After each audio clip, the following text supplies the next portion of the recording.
Ahora es hora de ir directo al grano. Gonzalo de la Carrera y Cecilia Pérez conversan, opinan y explican lo que pasa a nuestro alrededor. Una presentación de Soprole, sano y rico. Ese es nuestro único sello. Easy, vivamos mejor. Y el nuevo sitio web larrainvial.com. Muy buenas tardes, queridos amigos y amigas de Directo al Grano, partiendo esta jornada de día jueves ya, ¿no? Yo siempre me pierdo, Marcelito, del jueves, día jueves, hoy día con un programa especial. Hemos venido hace ya bastantes semanas, por la coyuntura, por cómo se ha ido dando la discusión, abordando de una u otra forma con nuestros panelistas, con programas especiales, con panelistas políticos, parlamentarios involucrados en lo que está siendo llamada la crisis del Servicio Nacional de Menores, fundamentalmente de los niños vulnerados en sus derechos, y quisimos, como radio, como programa, darle un enfoque como debe ser, un enfoque de la mirada de aquellos actores que son partícipes en el día a día de la protección de estos derechos, de la relación con su familia, que viven estas historias desde el día a día, las 24 horas, ¿verdad? Y no desde la coyuntura, no desde la mirada de una denuncia que de repente involucra injustamente a todas las instituciones, dejando muchos heridos y sobre todo no visibilizando lo que realmente hay, es cómo avanzamos en políticas públicas, desde el sector público, desde el sector privado también, para poder cumplir con los derechos de los que muchos han dicho que son los niños que no marchan, los niños que no visibilizan su demanda y que muchas veces son los que más sufren. Bienvenidos entonces, Delia del Gato, @DeliaDG, exdirectora del Servicio Nacional de Menores y presidenta titular, ¿cómo se dice allá? Directora ejecutiva. Directora ejecutiva de la Fundación Mi Casa. Delia, muy bienvenido a Directo al Grano. Bueno, muchas gracias, buenas tardes a todos los auditores, a ti Cecilia, gracias por la invitación y súper feliz de conversar acá un rato con ustedes. Qué rico. Saludamos al macho de la mesa. Si ustedes vieran, vamos a sacar una foto después. Somos 4 mujeres, más Marcelo. Hay disparidad de género. Muy bien, a favor. Marcelo Sánchez, gerente general de la Fundación San Carlos de Maipo, gran amigo también. Muchas gracias por aceptar la invitación de Directo al Grano, Marcelo. No, muchas gracias a ustedes. Acá estamos porque yo creo que el tema de la infancia es algo que vino para instalarse, para quedarse, y lamentablemente en estas situaciones donde hoy día sí tenemos que tomar medidas relativamente urgentes, o sea, no cabe otra posibilidad. Perfecto, y a las dos chiquillas también, periodistas de cada una de las instituciones, quería que nos están acompañando. Delia, partamos por para lo mucho que pueden ser evidentes, pero realmente no es tan evidente.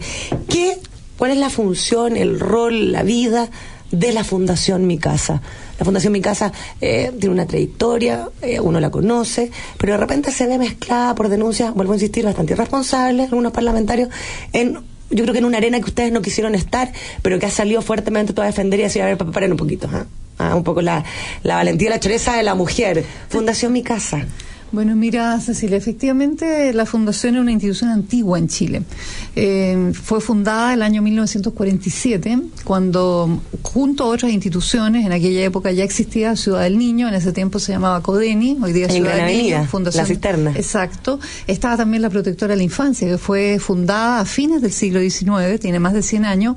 Esa es la institución más antigua de Chile que trabaja con niños, en un marco en que en ese tiempo no había ningún tipo de diseño desde las políticas públicas de financiar con ningún tipo de aporte a estas instituciones. Esto funcionaba básicamente con filantropía, aportes de privados a instituciones que se creaban sin fines de lucro y donde se hacía simplemente un servicio, en este caso a niños que estaban en situación de extrema pobreza, niños abandonados.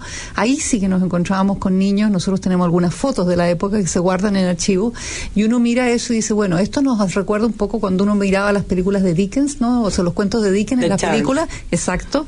Por ejemplo, la típica Oliver Twist, ¿no? Donde uno recuerda, digamos, eso sí era el año 40, el año 30 en Chile. Ahí se crea la fundación.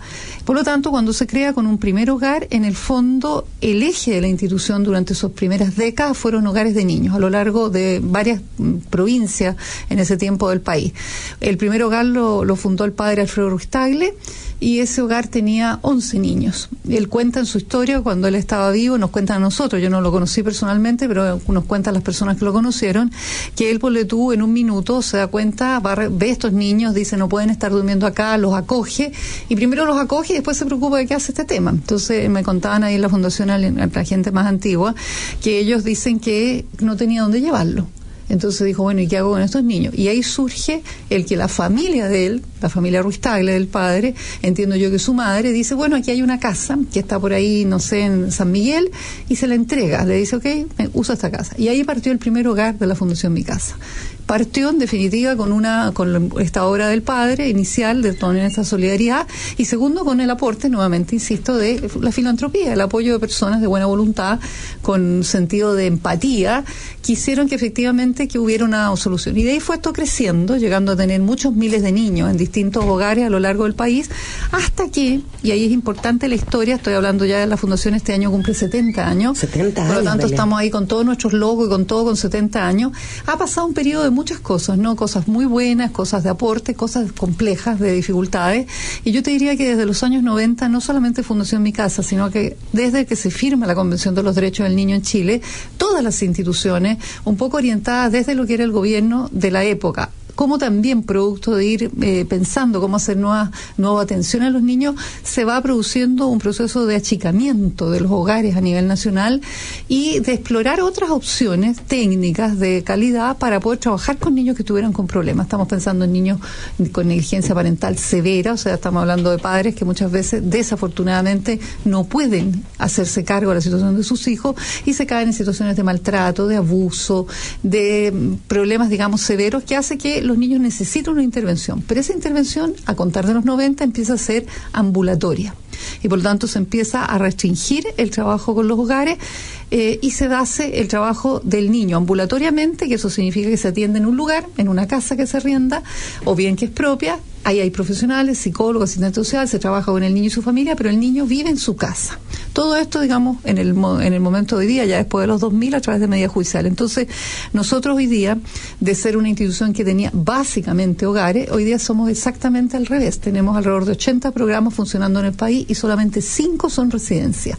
Eso significa que hay más de 70 proyectos nuestros en todo el país, desde Arica a Cochrane, que trabajan ambulatoriamente con los niños. Y por lo tanto, de tener al revés, o sea, tener 1 o 2 proyectitos pequeños que trabajaban con niños ambulatoriamente, hoy día se invirtió. Ese proceso lo vivieron todas las instituciones hoy día que de una u otra manera trabajan en el mundo de lo privado, que voy a decir algo, a mí lo privado, me gusta la palabra privado porque entiendo lo que es, pero a veces se confunde, ¿no? Aquí estamos hablando de privados sin fines de lucro, de privados que necesitan obviamente tener un recurso para poder financiar a los profesionales, porque no trabajan gratis, son personas que están aportando su expertise y sus conocimientos, pero no somos, como decía por ahí en nuestra entrevista, una persona amiga nuestra, que es Alejandra Pizarro, de la Comunidad de Organizaciones Solidarias. Ella decía, nosotros no somos Falabella, no somos Cencosud, nosotros somos ONG, fundaciones, corporaciones sin fines de lucro que trabajamos en lo privado. Y por lo tanto, la Fundación hoy día está trabajando en todo el país, como te digo, con un porcentaje muy mayoritario, más del 80-90% de atención ambulatoria. Marcelo Sánchez, gerente general de la Fundación San Carlos de Maipo, explicaba, Delia, en todo lo que ella ha señalado, que hubo décadas, parece, como marcadas de cómo se fue abordando desde la mirada de país, de la realidad, este acompañamiento del niño desde la residencia, ¿verdad?, hasta hacerlo más integral, y en el caso de la Fundación Mi Casa, ir pasando desde la residencia a que no fuera lo mayoritario, sino que a programas de acompañamiento para proteger a los niños, ojalá desde la base familiar. ¿Cómo se inserta entonces la Fundación San Carlos de Maipo, al no ser un organismo colaborador del Sename, en términos residenciales, en términos de que puedan ser derivados los niños vulnerados en sus derechos a la Fundación, sino que tomar otra vía para poder también aportar desde los canalistas del Maipo a esta necesidad tan dramática, real y justa como es proteger a los niños más vulnerados en nuestro país? A ver, yo creo que lo primero, déjame contextualizarte un poco la historia. ¿Por qué la Fundación San Carlos de Maipo llega a esta temática? Particularmente porque a nosotros nos creó la Sociedad de Canal de Maipo hace 20 años para ir tapando los canales, ir hermoseando las áreas que quedaban cuando se tapaban los canales. Pues tú sabes que los municipios generalmente no tienen plata para mantener ni nada de eso, entonces se crea la fundación, y en eso que la crean empezamos a trabajar en generar áreas verdes bonitas, y la ciclovía de Las Perdices, la de Tobalá, ahora estamos con el Mapocho 42K y otras que hemos seguido trabajando. La Florida, Puente Alto Arriba. Empezaron. Así los conocí yo cuando era concejal de la Florida. Los niños que antes estaban en las riberas del Mapocho empezaron a irse a esas caletas. O sea, esos lugares que ya estaban hermosos, salían de sus caletas y se iban a estos lugares más bonitos. Entonces, de repente nos vimos en la disyuntiva y dijimos, bueno, ¿qué hacemos? ¿nos preocupamos de hermosear estos lugares o también nos preocupamos de los niños que llegan en situación de calle? Y ahí parte la fundación haciéndose cargo de una realidad que en esa época nadie hablaba, que tenía que ver con los niños en situación de calle. Entonces, se desconocía, se pensaba que el fenómeno de calle era un fenómeno de gente adulta. Y por ahí, por el año, poquitos años antes del año 2000, empezamos a visibilizar esta temática. Se creó un observatorio. Ese observatorio dura durante más de 10 años para que empezáramos a mirar esta realidad. Y cuando tú empiezas a explorar la realidad de los niños en situación de calle, tú empiezas a ver deserción escolar, empiezas a ver consumo problemático de droga y alcohol, empiezas a ver abuso. Entonces, creamos un área de reparación, de vulneración de derechos, que funcionó durante varios años, pensando en la lógica de que a través de la intervención familiar, a través de la intervención vincular, nosotros podíamos generar esa reparación. Esa era la hipótesis inicial. Demostramos al cabo de varios años de investigación que cuando tú intervienes con la familia, más de un 70% tú logras los procesos de revinculación familiar. Pero tienes que intervenir con la familia. Tienes que hacer intervención psicológica, tienes que preocuparte de visitar al papá, a la mamá, restablecer las condiciones de habilidades parentales, restablecer la relación de pareja, preocuparte de los hermanos. Tienes que hacer un proceso. O sea, esto no es neutro. No significa que tú se los quitaste a la familia, la instalaste en un centro de protección o instalaste en un centro de protección de niños y 2,7 años promedio después los vuelves, y si no hiciste nada con la familia, va a volver iterando en el sistema de protección. Claro. Y por esa razón, cuando salió el informe de la jueza Geldre, decidimos generar de manera mucho más activa un programa de reunificación familiar que a través de intervención terapéutica lograra la desinternación de los niños. Pero no una desinternación express, no sacarlo del hogar para nada, sino que hacer un proceso. Y ahí junto con Casa del Cerro desarrollamos una metodología que hoy día ya lleva prácticamente 5 años, donde lo hemos ido evaluando sin regreso y donde nuevamente el 70% de los casos han logrado revincularse. Entonces, nuestra propuesta en todo este tiempo, y ya desde hace harto tiempo, antes de que incluso explotara la crisis, es generar estos procesos de revinculación familiar a través de la intervención terapéutica, que tal como dice Delia, o sea, nosotros entendemos que el entorno natural donde tiene que estar el niño es con su familia, tiene que respetarse el derecho a vivir en familia, sea que no exista a lo mejor una familia nuclear, pero va a existir una familia extensa, va a existir eventualmente una familia de acogida o una familia de adopción. Claro. Pero el entorno natural es vivir en familia y poder, a partir de eso, revincularse con la escuela, revincularse con la comunidad. Y cuando tú sacas a un niño de su entorno, rompes todos esos vínculos. Y hay una vulneración institucional que pesa, que daña, que agrede a ese niño y que tú tienes que trabajarlo con él en su contexto familiar. Eso es lo que hemos estado contribuyendo durante todo este tiempo. Nosotros como fundación seguimos impulsando no solamente la reunificación familiar a través de intervención terapéutica, también la defensoría de los niños, el que los niños puedan contar con un abogado autónomo, que incluso pueda establecer las responsabilidades que tiene el Estado respecto de la vulneración de derechos, que son otro tipo de medidas que busca garantizar el bienestar de los niños cuando están en las residencias.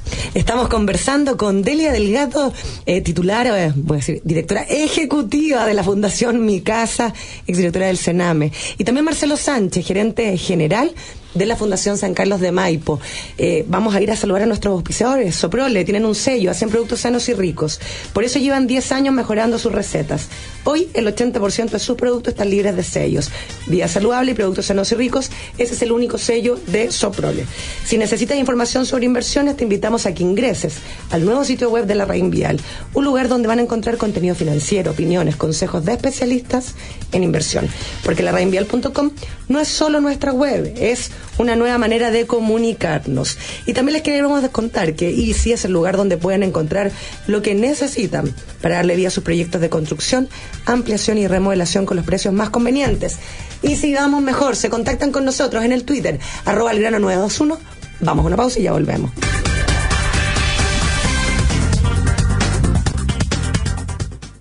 Los chicos explican los saltos. Me encantaría saber si lo que estoy enviando al colegio es una buena colación.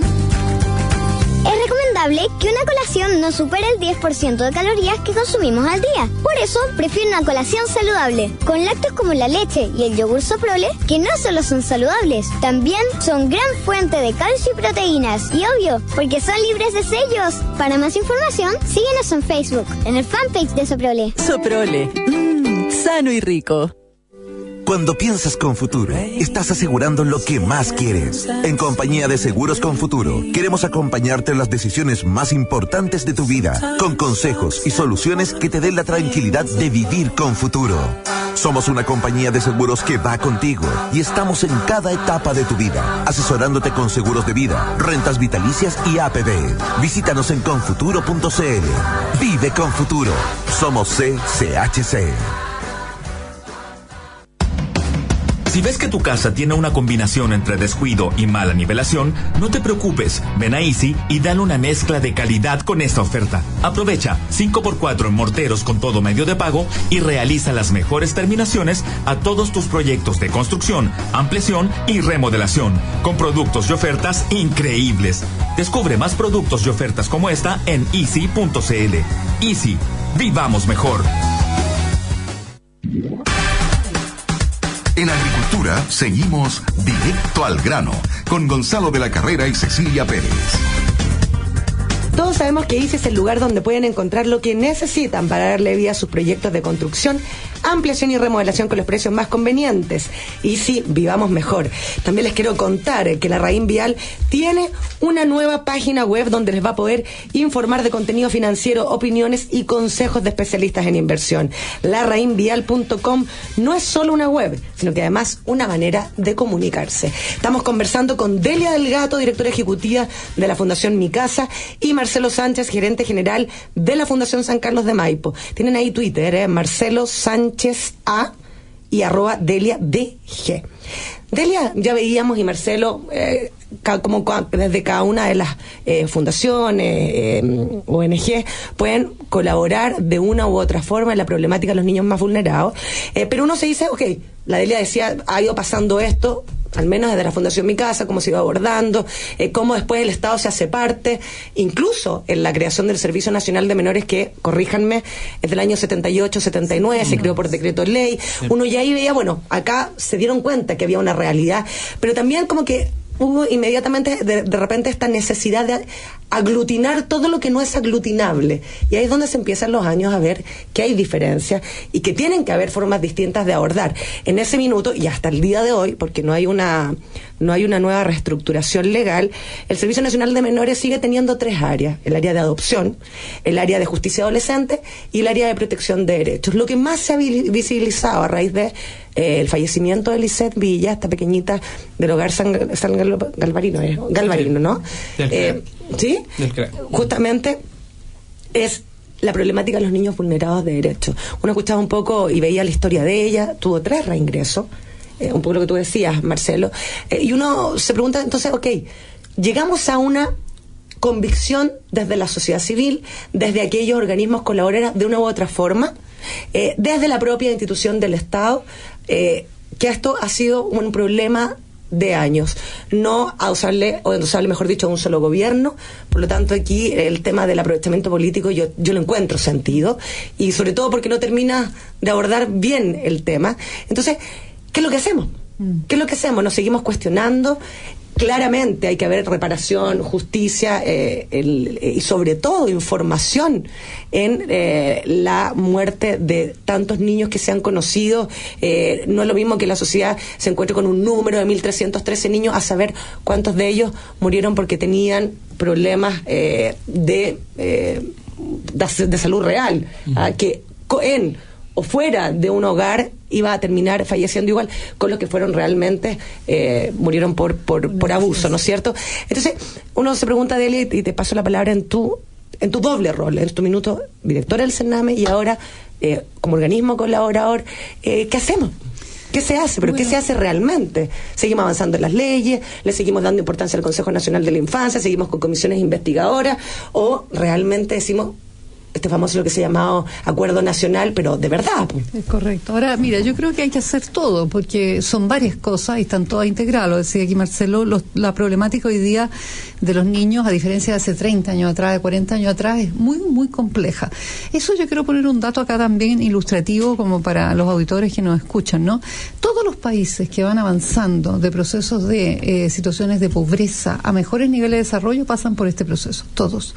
O sea, lo que nos está pasando acá en Chile, en que que los sistemas no responden a la realidad nueva de los niños. Le pasó en Europa a todos los países cuando fueron los años 70, los años 60, le pasó incluso a países, digamos, bastante más ricos, como pudiera ser Canadá, Estados Unidos, que van desde situaciones de atender problemática de pobreza de los niños, que están en la calle, no tienen cómo qué comer, y por lo tanto lo que se hace es pan, techo y abrigo, a pasar a niños que a la vez pueden estar en la calle, pero que tienen problemas de droga, que pueden haber tenido maltrato infantil grave, que pueden tener problemas delincuenciales. Entonces, primero eso es relevante. El perfil del niño que hoy día requiere de una atención es un niño completamente distinto a hace 30 años atrás, si tú me apuras un poco, hace 10 o 15 años atrás. Entonces, eso supone que la forma de abordar el problema tiene que ser integral, sistémica, y ahí yo comparto muchísimo lo que planteaba Marcelo hace un momento. Si no se trabaja de manera seria, profesional, con la familia de los niños para generar la revinculación, de verdad es un trabajo que está mal hecho. Yo en esto soy súper categórica. No es que no sirva, está pésimamente mal hecho. Porque ¿qué hace uno ahí? Primero, si uno tiene un niño en una residencia y no trabaja seriamente la revinculación, ¿cuál es la lógica de eso? Es uno de los derechos fundamentales que la Convención de los Derechos del Niño ratifica para los niños, es el derecho a vivir en familia. Por lo que decías tú también, Marcelo, es una cuestión natural. Fíjate tú que el niño puede estar en un hogar residencial de un pequeñito, bonito, sea acá en Chile, o sea en Italia, o sea en Suecia, y lo que él va a querer es volver a su casa. Todos. O sea, aquí no es un tema que uno le ponga una cosa muy linda que tiene que haber o con mucho cuidado. El niño siempre va a querer volver a su familia. Entonces, cuando ese trabajo se hace bien hecho, es obvio que tú tienes grandes posibilidades de éxito, de que el niño no vuelva a caer en el sistema, decimos nosotros, para entenderlo más claramente, que no se produzca una falla en la familia y el niño tenga nuevamente que tener una medida de protección. ¿Qué se hace ahí? Yo creo que el trabajo que hacen los analistas del Maipo es un trabajo serio, profesional, de gran calidad, y yo te diría que ha planteado modelos que son absolutamente interesantes. Y aquí rescato una cosa en relación al tema de la sociedad civil organizada y de los organismos sin fines de lucro. Sin la posibilidad, a veces cuando se quiere avasallar este mundo de la sociedad civil en Chile organizada, que es muy rico, es una torpeza, además de que políticamente incorrecto, es una torpeza enorme. Porque ¿cómo tenemos nosotros la posibilidad de innovar? Fíjate tú que en todas partes del mundo, en donde hay organismos, fundaciones, corporaciones sin fines de lucro, como puede ser desde la Fundación Mi Casa, Ciudad del Niño, Canalistas de Maipo, organismos pequeñitos, si tú no tienes eso, y estoy poniendo acá el ejemplo de Canalistas del Maipo, que innovan con un modelo, que innovan y ven y prueban, tú no tienes la capacidad del Estado, porque el Estado es mucho más rígido. Todos los que hemos trabajado en el gobierno lo sabemos. Hay mucha más norma, mucha más rigidez, que está correcto, porque tienes que tener una normativa distinta, y por lo tanto mover la cosa más de la innovación, de probar nuevas metodologías, es un poco más difícil. Entonces también aquí hay una alianza estratégica, que es lo que planteamos muchos de los que trabajamos en el mundo de la sociedad civil organizada, en que podamos tener una visión como más de futuro, donde ¿qué hacemos desde el punto de vista de la ejecución de políticas públicas, desde las que se hacen desde el gobierno directamente, como aquellas que pueden implementar otros, en este caso actores de la sociedad civil? Entonces yo destacaría eso. Acá el abordaje tiene que ser integral. Hay un tema de recursos detrás, claramente que lo hay. El déficit que hay de plata en las residencias es evidente, y hay también un tema de recursos para metodologías nuevas, porque lo que plantean ustedes acá, los canalistas, y lo que plantea Marcelo, es más caro, bastante más caro que lo que puede ser algo que uno piense, oye, entonces voy a tener una hora de asistente social, una hora de psicólogo. No, es un poquito más caro. Entonces hay un tema de recursos, hay un tema de innovación, hay un tema técnico, hay un tema de reconocimiento también a esta labor enorme que realizan cientos de instituciones grandes y chicas a lo largo del país, y no que se les tiña con esta suerte de denuncias absolutamente irresponsables que se hacen en el sentido de que aquí la gente estaría lucrando. Yo digo, primero, ¿de qué estamos hablando? Cuando las instituciones no tienen recursos más allá de los 2, 3 pesos que pueden sobrar en el año, si es que sobra algo, o bien tienen déficit. Yo te diría que hay muchas instituciones que, si ven los balances, podrían darse cuenta que terminaron con un déficit. Entonces, es tan irresponsable, tan injusto, tan abusivo decir eso de las instituciones, que yo lo quiero decir acá a los señores auditores que nos escuchan, de que de verdad es una situación que nadie hasta ahora ha sido capaz, y es una cuestión que nosotros siempre planteamos. Bueno, haga la denuncia ante un tribunal. Si usted tiene información, denuncie, pero no sea irresponsable de estar haciendo acusaciones infundadas a un trabajo riquísimo que tiene Chile, no solamente en el tema de infancia, en el tema de mujeres, en el tema de los ancianos, en el tema de la discapacidad. Veamos Teletón, por ejemplo. ¿Qué es lo que es la Teletón? Es una iniciativa privada de personas que decidieron iniciar un proceso, y hoy día tenemos la mayor red a nivel nacional de trabajo gratuito de esas personas para los niños que tienen situaciones gravísimas como los que son atendidos en Teletón. Entonces, dañar esta imagen, yo creo que es de un nivel de irresponsabilidad brutal. Por lo tanto, más allá del trabajo que uno hace y la colaboración que queremos prestar al gobierno en relación a la tarea que hacemos, yo creo que también hay que empezar a decir esto. O sea, acá no se puede plantear un nivel de ataque de esta manera a todas las instituciones que trabajan en este ámbito sin dañar algo que en Chile es súper rico. Fíjate que esto se valora en América Latina muchísimo. La sociedad civil chilena organizada prestando un servicio en la ejecución de políticas públicas como muchos nos quieren copiar.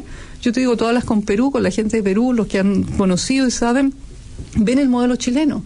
La gente en Argentina ahora ven el modelo chileno. Entonces, es simplemente un pequeño, como entre paréntesis, además, algo que es muy relevante, sí, porque una cosa es lo que uno puede mostrar y hacer, y otra cosa también es el tema más de fondo que está acá. Y yo te decía algo en esa misma reflexión que tú estás haciendo, Elia, que dice relación con las denuncias que terminan provocando un daño real que muchas veces no se imagina.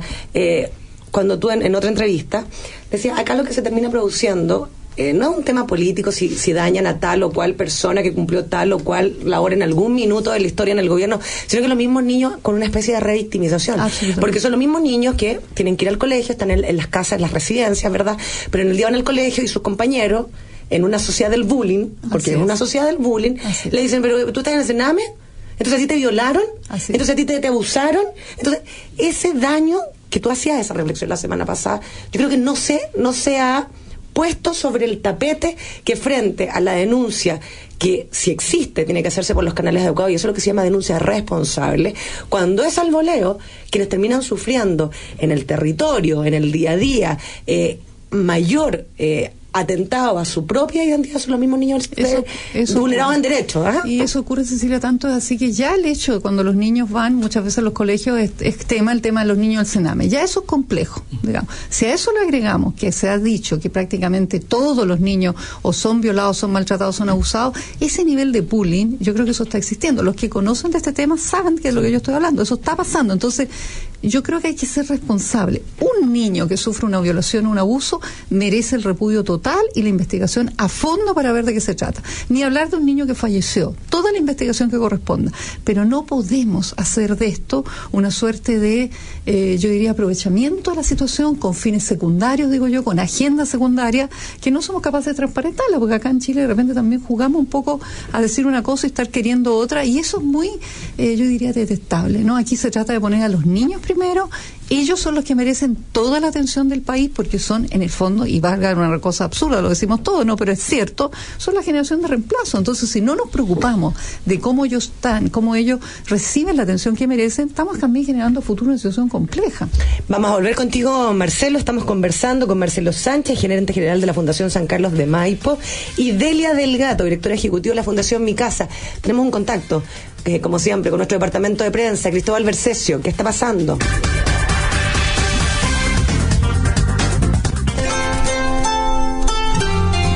Hombres caminaban subiendo asaltos y buscando. De lunes a viernes, Sembrando Letras Chilenas.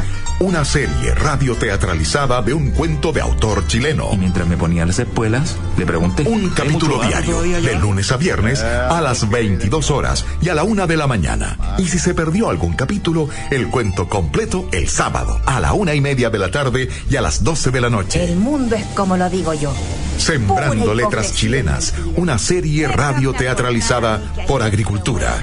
Opinión de verdad.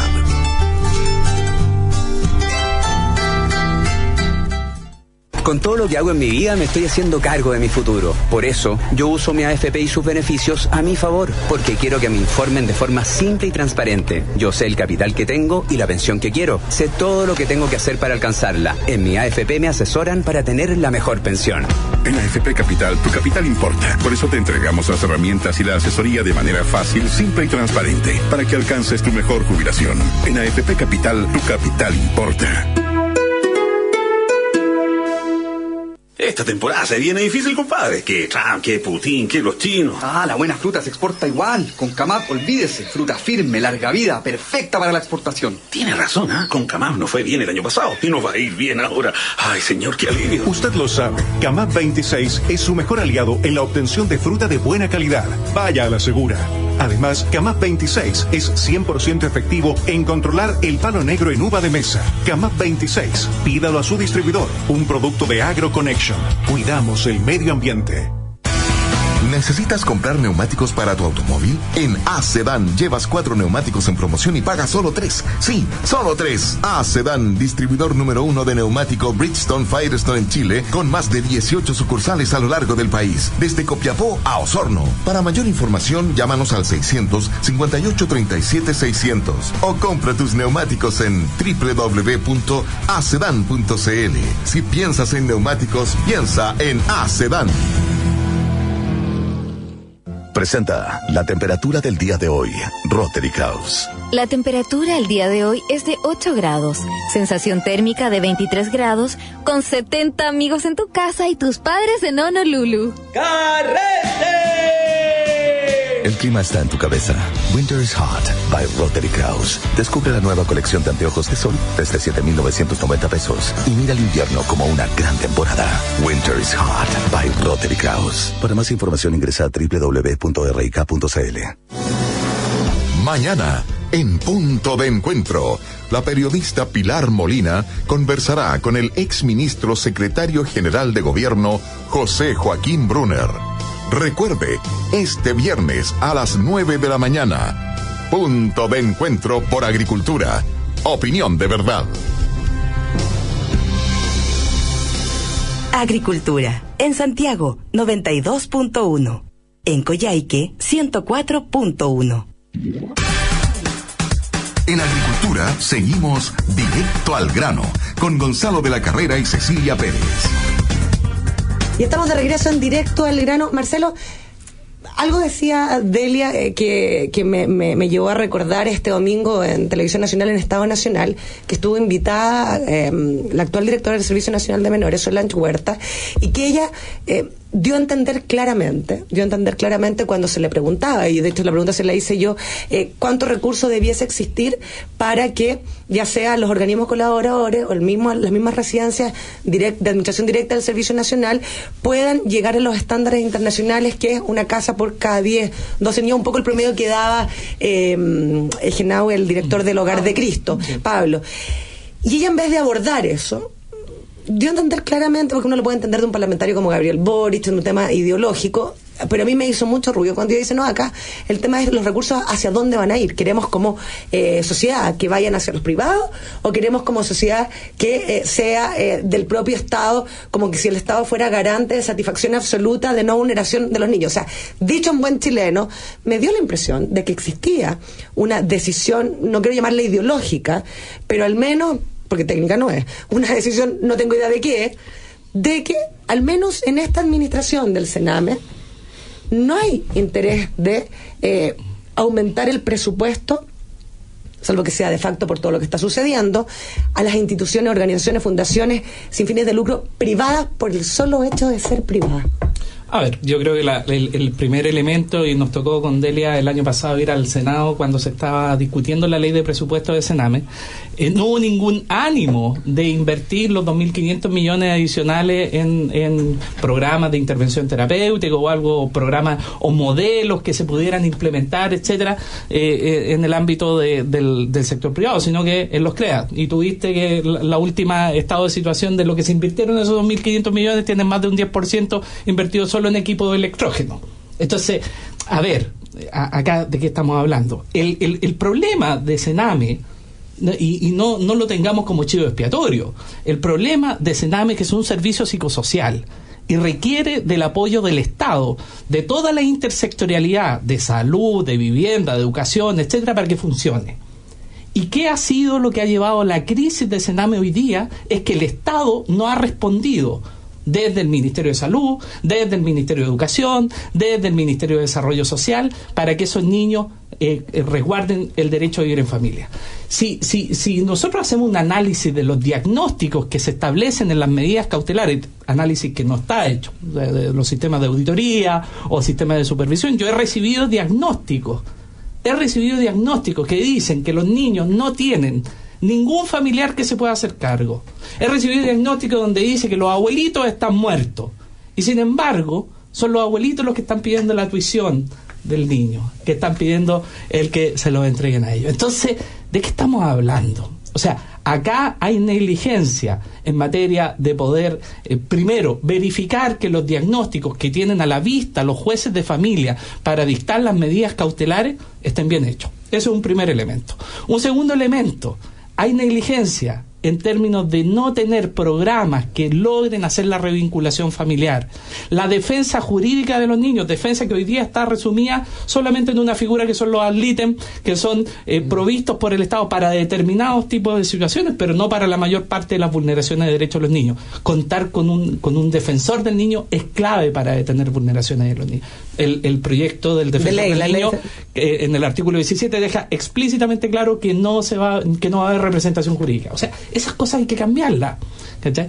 Cuando hablamos de la salud mental y la salud física, se prometió hacer un diagnóstico de todos los niños. Hay un catastro en materia. Veamos cuántos niños han sido diagnosticados y cuántos han sido derivados. O van a estar en las listas de espera. Listas de espera que el año pasado murieron más de 200 niños. O sea, por cuestiones ideológicas, de repente decimos, no, mira, van al servicio público, al sistema de asistencia pública, van a estar en lista de espera, tienen una situación de riesgo, se pueden morir por esa situación de riesgo. Lo que corresponde es proveer a lo mejor otros servicios en el sector privado, por ejemplo, para poder sacar adelante esas listas de espera que tienen los niños que hoy día están en una situación de riesgo. Entonces, yo creo que acá, ojo, cuando estamos hablando de estatizar el sistema de protección, ¿tú crees que ahí está eso? O sea, en la medida que se van generando estas acusaciones que tienen mucha de irresponsabilidad, lo que queda sentado es que los privados no están haciendo un aporte real y efectivo, cosa que es totalmente demostrable que es todo lo contrario.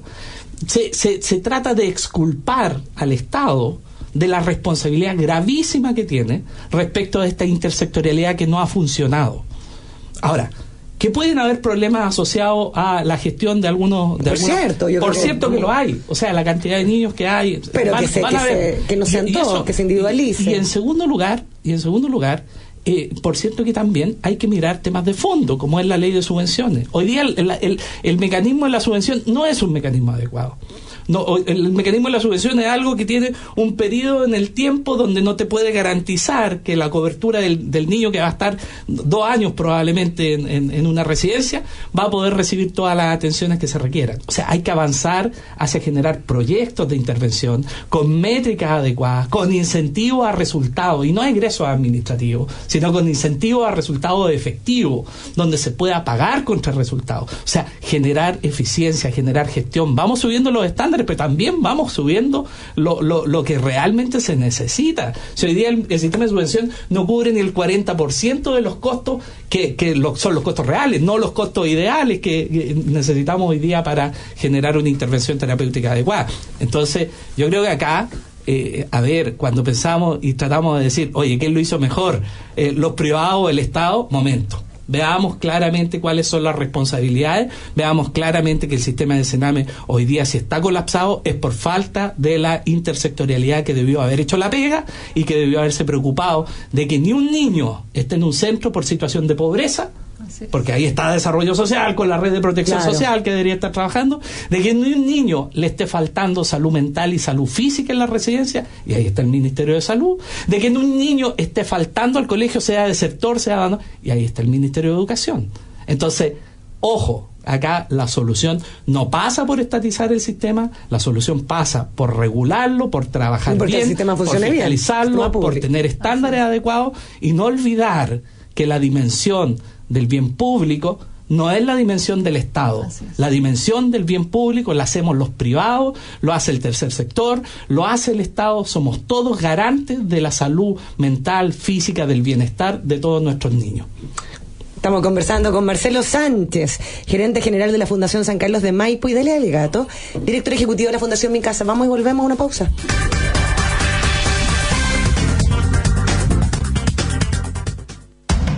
Si ves que cada invierno tu techo tiene problemas, que no se te caiga la teja con malas decisiones. Ven y aprovecha en Easy 20% de descuento en tejas asfálticas con tarjetas Scotiabank Cencosud y dale las mejores terminaciones a todos tus proyectos de construcción, ampliación y remodelación con ofertas increíbles. Descubre más productos y ofertas como esta en easy.cl. Easy, vivamos mejor. Cuando piensas con Futuro, estás asegurando lo que más quieres. En compañía de Seguros con Futuro, queremos acompañarte en las decisiones más importantes de tu vida, con consejos y soluciones que te den la tranquilidad de vivir con futuro. Somos una compañía de seguros que va contigo y estamos en cada etapa de tu vida, asesorándote con seguros de vida, rentas vitalicias y APB. Visítanos en confuturo.cl. Vive con Futuro. Somos CCHC. Los chicos explican los saltos. Me encantaría saber si lo que estoy enviando al colegio es una buena colación. Es recomendable que una colación no supere el 10% de calorías que consumimos al día. Por eso, prefiero una colación saludable, con lácteos como la leche y el yogur Soprole, que no solo son saludables, también son gran fuente de calcio y proteínas. Y obvio, porque son libres de sellos. Para más información, síguenos en Facebook, en el fanpage de Soprole. Soprole, sano y rico. En agricultura seguimos directo al grano con Gonzalo de la Carrera y Cecilia Pérez. Y estamos de regreso en Directo al Grano con Delia Delgado y Marcelo Sánchez. Delia, tú decías sí, estoy de acuerdo, y decías sí, cuando Marcelo decía acá el interés de lo público no está reservado solamente al Estado, y es verdad, hay una confusión en muchos temas de la qué es lo que abarca lo estatal de lo público, y claramente son cosas distintas, y la importancia del tercer sector. Mira, yo creo que es súper relevante lo que planteaba Marcelo recién en la última parte de su intervención, porque efectivamente lo público y lo que es el diseño y la ejecución de medidas en lo público no tiene por qué ser estatal. Lo público puede ser ejecutado por privados con una supervisión, con un control, con una regulación, si se manejan fondos públicos del Estado, del gobierno, pero no tiene por qué pensarse en una situación de estatización. Eso es absurdo, es anacrónico, es añejo. Quiero decir una cosa, hoy día la OCDE financia por una decisión de la Comunidad Económica Europea a un tercer sector ultra importante, grande, bullante en Europa. ¿Y por qué? Porque ellos dicen, una democracia se fortalece si tú tienes un tercer sector activo, creativo, financiado además fiscalmente. Entonces, una parte es el gobierno, la otra parte es el sector privado, empresa con fines de lucro, y hay un tercer sector que es riquísimo, que es donde está la sociedad civil organizada. Y ojo, quiero agregar un dato, la sociedad civil organizada es más que las fundaciones y las corporaciones. Aquí también estamos hablando de las juntas de vecinos, estamos hablando de los centros de madre, estamos hablando de los clubes juveniles. Entonces, cuando uno piensa en la sociedad civil, la necesidad de fortalecerla, estamos también hablando de esos grupos. Entonces, aquí yo diría, no sé qué concepto de democracia es el que plantean algunas personas que piensan o tienen un ideario en su cabeza de decir, mira, aquí vamos a eliminar todo esto y vamos a poner todo esto estatal. O sea, eso es antidemocrático, porque la democracia hoy día en los países de Europa se fortalece, y así lo tiene planteado el propio diseño de lo que es el financiamiento fiscal a las entidades sin fines de lucro que trabaja la sociedad civil, como un contrapeso, como decir, por un lado está el gobierno con todo el poder que tiene el gobierno, por otro lado está la empresa privada con fines de lucro con todo el poder que tiene el sector económico, y hay un tercer sector que permite contrapesar a estos dos grandes y a su vez ejercer una suerte también de control, de mirada, de fiscalización desde la sociedad civil a lo que hacen estos otros dos. Entonces, cuando alguien dice o piensa de que aquí se trata de vamos a avasallar a todo este grupo y vamos a instalar solo Estado, yo digo, eso es antidemocrático, es antiguo, es añejo y no ha funcionado en ningún lado. Entonces, ¿de qué estamos hablando? Yo creo que hay un desafío ahí, nosotros estamos en el área de infancia, pero esto va más allá que el tema del área de infancia. Marcelo, ¿cuáles son las urgencias en los minutos que tenemos? Yo creo que uno de los temas, y apelando a lo que también decía Elia respecto del tercer sector, lo que no se ha hablado acá y en general no se habla nunca, tiene que ver con la prevención. O sea, acá nosotros no estamos apostando a rehabilitar a partir de haber llegado placé. Tenemos que llegar antes, y eso se logra con el tercer sector, se logra con las juntas de vecinos, se logra con las organizaciones de base. Nosotros ya llevamos 3 años trabajando con la Universidad de Washington en la instalación del modelo Comunidades que se Cuidan, que trabaja con los vecinos, que aporta a reducir factores de riesgo para que los niños no terminen en esta situación. Lo primero es prevención, lo segundo es intersectorialidad, que hagan la pega. Ya que los ministerios que están comprometidos hagan la pega, que se les fiscalice, que se monitoree si están cumpliendo o no están cumpliendo con lo que dijeron que iban a hacer respecto a los niños en el sistema de protección. El tercer elemento es dotar de defensa jurídica a todos los niños, que se revisen las medidas cautelares, que se analicen los diagnósticos, que cuenten con una defensa propia cada uno de los niños, que se modifique, obviamente, el proyecto de defensoría de la infancia. Una defensoría sin representación jurídica no tiene ningún sentido. El cuarto elemento, que avanzar avancemos en generar y en implementar estos modelos de reunificación familiar con intervención terapéutica, con psicólogos que estén destinados a la familia. Si logramos la revinculación de la familia, estamos disminuyendo notablemente la cantidad de niños, y no con cierre express o no con egresos express, sino con egresos responsables. Y el quinto elemento, mirar la ley de subvenciones. Hoy día la ley de subvenciones no solo no cubre los costos, sino que nos apunta a los estándares que se requieren, y nos apunta a una mirada de largo plazo, nos apunta a consolidar equipos de trabajo que son tremendamente importantes, que no pueden estar vulnerables a si te ganaste la licitación, no te ganaste la licitación. Tenemos que trabajar en manejar otros estándares y obviamente exigir que esos estándares se cumplan, pero a la vez también generar un pago contra resultados. Hay que modificar la ley de subvenciones. Nosotros lo planteamos el año pasado, el gobierno no estuvo dispuesto, hoy día se hace una urgencia, claramente, porque todo esto, entre comillas, vicios que se tratan de representar que están en otra parte, muchos de esos vicios vienen por la precariedad del sistema, la precariedad de las subvenciones. Si hay concentración en el mercado, es porque obviamente hay economías de escala que tienen algunas instituciones que finalmente se pueden presentar a esas licitaciones, pero las que no pueden terminan asfixiadas, terminan muriendo, son chiquititas, no pueden responder, con perjuicio de lo que significa, por ejemplo, la realidad en regiones. Y políticas públicas locales de infancia. Fortalecer la red local, no basta con la OPD. Se tienen que trabajar con redes de infancia efectivas, que funcionen, que estén fortalecidas para precisamente avanzar en la prevención y en la reinserción de aquellos niños que han sido vulnerados. Muchas gracias. Tremendo programa, un programa realmente como nosotros queríamos tener hace mucho tiempo, de fondo, que pudiésemos abordar con altura de miras y con la realidad del día a día de lo que pasa con los niños que hoy día son, diría, los más débiles en nuestro país. Gracias, Delia. Gracias, Marcelo. Muchas gracias, Cecilia. Muchas gracias por la invitación y buenas tardes a todos. Y con ustedes nos encontramos mañana en otra edición de Directo al Grano. Que les vaya muy bien. En agricultura fue Directo al Grano con Gonzalo de la Carrera y Cecilia Pérez. Una presentación de Soprole, sano y rico. Ese es nuestro único sello. Easy, vivamos mejor. Y el nuevo sitio web larrainvial.com. Producción Paula Pulgar.